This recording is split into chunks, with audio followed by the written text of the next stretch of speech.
a quick question. Do you think photographs always tell the truth?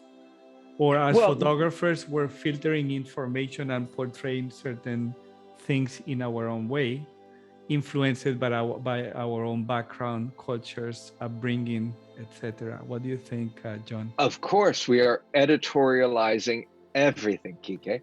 But the editorializing begins immediately in the confines of a camera. Right? There's vertical, so it's like this, or horizontal like this, or square, if you're whatever, the 180, 360, I don't really care. But let's say, horizontal format, we are beyond blinders of a horse. A horse has only blinders on its side. We blind ourselves vertically too. And so we are making editorial decisions by how we see the world through the confines of the tool. It's just a tool, right? And so there's things happening over here and above here and below there. But you're or me or whoever is focusing on that which we choose to focus on, and therefore that's, you could say, it's editorializing.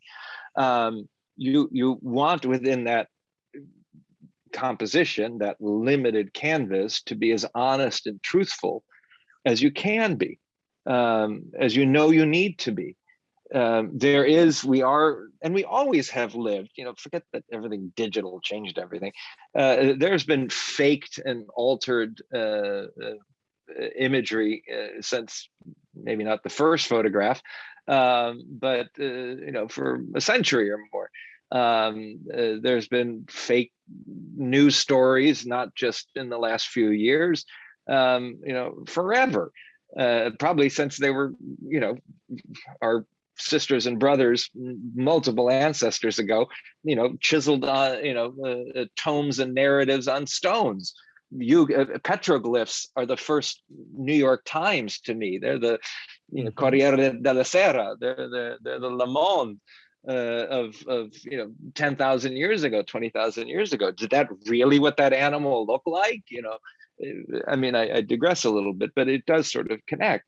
And I think Jonas Bendixen's latest book of Veils is a really interesting example of how he spun photography into nothing but a series of fake images to make an enormously powerful point of the deception that can happen in narratives. Look, all we can do is have our consciousness. And if somebody chooses to lie to their consciousness and lie to humanity at the same time, it's karma. And karma is not a religious thing. Everybody lynches onto it and touches onto it as if it's Hinduism or Buddhism. It's a word that means action. So remove the word karma from the notion of karma, although it definitely has its place there, but it's action. And if your action is negative, there will be an equal, and now we'll go into science, there'll be an equal and opposite reaction. And so there will always be people who do something like that. And like anything, do your research, and as photographers, know that your greatest power is not in what you can manipulate. That's actually too easy. Your greatest power in this presence of life that you have is the reality that's right before you and what's inside of you.